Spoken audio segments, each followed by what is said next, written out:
জলপাইগুড়ির দিকে, কারণ 1.5 মাসের এক শিশু কন্যার মৃত্যু ঘিরে সেখানে ব্যাপক উত্তেজনা ছড়িয়েছে। জলপাইগুড়ির লাটাগুড়ির ক্রান্তি মোড়ের এটি ঘটনা এবং মৃত শিশুটির মা কবিতা রায়ের অভিযোগ, বুধবার ক্রান্তি মোড় এলাকার একটি স্বাস্থ্য কেন্দ্র থেকে তার সন্তানকে তিনি ভ্যাকসিন দেওয়ান। আর ঠিক তারপরে সেই সময় শিশুটি পুরোপুরি সুস্থ ছিল, কিন্তু ভ্যাকসিন দেওয়ার পর রাতে তার প্রচন্ড জ্বর আসে। তিনি জ্বরের ওষুধও খাওয়ান।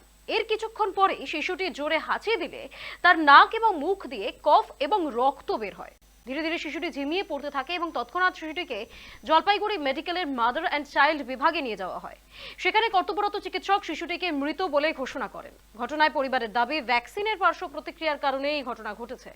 যদিও জেলা স্বাস্থ্য দপ্তরের আধিকারিকেরা এই বিষয়ে এখনো কোনো মন্তব্য করেননি। এই ঘটনার প্রতিবাদে লাটাগুড়ির ক্রান্তি মোড় এলাকায় অবরোধ করে বিক্ষোভ শুরু করেছেন পরিবারের লোকজন এবং স্থানীয়রা। ইতিমধ্যে পুলিশের গাড়িতেও আগুন লাগিয়ে দিয়েছেন উত্তেজিত জনতা।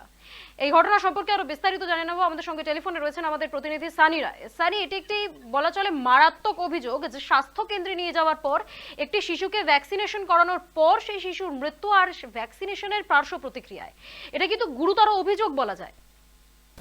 একেবারে বৃষ্টি, যেমনটা তুমি দেখো, আমরা সকাল থেকে যে ছবি তুলে ধরার চেষ্টা করছি, যে যেমনটা পরিবার সূত্রে অভিযোগ করা হচ্ছে যে গতকাল 1.5 মাসের এই শিশুকে কিন্তু ভ্যাকসিন দেওয়ার জন্য প্রাথমিক স্বাস্থ্য কেন্দ্রে নিয়ে যাওয়া হয় এবং তারপর সেখান থেকে তারা বাড়িতে নিয়ে আসে এবং বাড়িতে নিয়ে আসার পরে গোটা দিনভর কিন্তু সুস্থ থাকলেও সন্ধ্যার দিকে কিন্তু সেই শিশু ঝিমিয়ে পড়ে এবং মুখ ও নাক দিয়ে কিন্তু কফ এবং ব্লাডও কিন্তু বেরিয়ে আসা, এমনটা অভিযোগ করছে পরিবারের তরফে।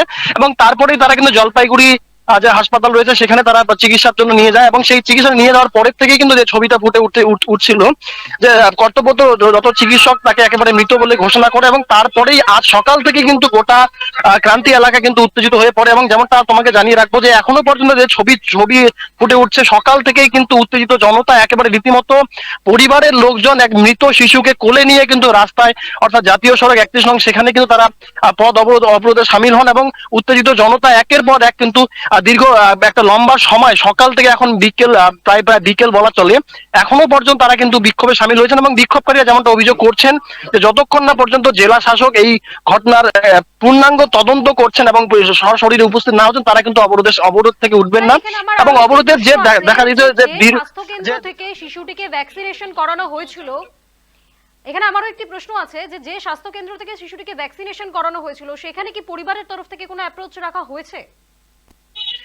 একদমই তাই। তুমি যেমনটা জানতে যাচ্ছ যে পরিবারের তরফ থেকে যে অভিযোগ সেখানে তা কিন্তু পরিষ্কার নয়।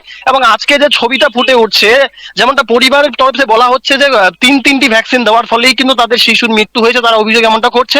সে জায়গায় দাঁড়িয়ে যে প্রাথমিক স্বাস্থ্য কেন্দ্র গতকাল আর পর থেকে আজ থেকে কিন্তু সেই স্বাস্থ্য কেন্দ্রে তালা লাগানো রয়েছে, তালা ঝুলানো রয়েছে, এখনো পর্যন্ত কোনো রকম মন্তব্য পাওয়া যায়নি। এবং পাশাপাশি তোমাকে জানিয়ে রাখি, দীর্ঘক্ষণ পথ অবরোধের জের কিন্তু যানজটের সমস্যা হয়েছে।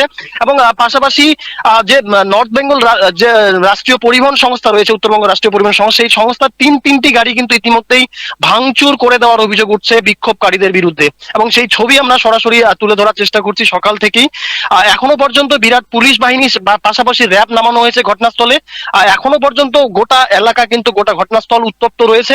এবং বিক্ষোভকারীদের যে অভিযোগ তারা যেমনটা জানাচ্ছেন যে যতক্ষণ না পর্যন্ত জেলা শাসক সশরীরে সেখানে উপস্থিত হয়ে পূর্ণাঙ্গ তদন্তের দাবি এবং দোষীর কঠোর শাস্তি না করবে, ততক্ষণ পর্যন্ত তারা কিন্তু বিক্ষোভ চালিয়ে যাবে। বৃষ্টি, একদম অনেক ধন্যবাদ সানি তোমাকে। এই ঘটনা সম্পর্কে আমরা এই মুহূর্তে যে আপডেট পাচ্ছি, এখনো পর্যন্ত তারা লাগাতার তাদের প্রতিবাদ জানিয়ে যাচ্ছেন এবং তাদের দাবি জেলা শাসক যতক্ষণ পর্যন্ত ঘটনাস্থলে না আসবেন এবং পূর্ণাঙ্গ তদন্ত করে সম্পূর্ণ বিষয়টি জানার চেষ্টা না করবেন, ততক্ষণ পর্যন্ত তারা এই তাদের যে দাবি সে লাগাতার তারা চালিয়ে যাবেন।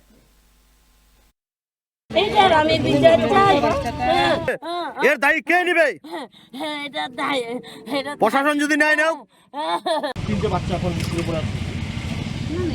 এদের ভুলের জন্য একটার পর একটা ভুল হয়ে যায়। কত ভুল বাড়লো।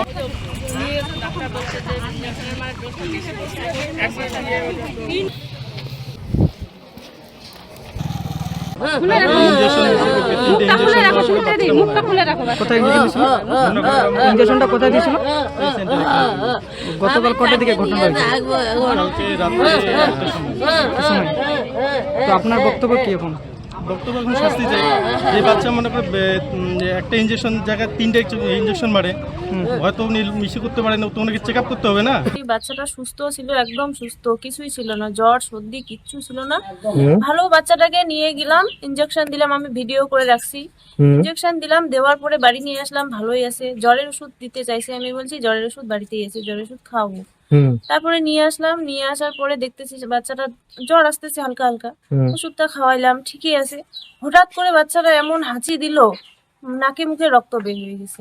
মানে বাচ্চার বয়স ছিল 1.5 মাস। 1.5 মাস বয়স। আর ইনজেকশন কয়টা দিছে সেন্টার থেকে? 3টা ইনজেকশন দিছে, পোলিও খাওয়াইছে, তারপরে হচ্ছে ওইটা কি যেন একটা সিরিজে খাওয়াইলো, ইনজেকশনের সিরিজে ওষুধ খাওয়াইছে, ওটার নাম আমি জানি না। আমি এখন ওইটার আমি শাস্তি চাই। আমার বাচ্চাটা সুস্থ, বাচ্চাটা গেল, আমি তো কিছু জানি না, আমরা সাধারণ মানুষ, আমরা কি জানি?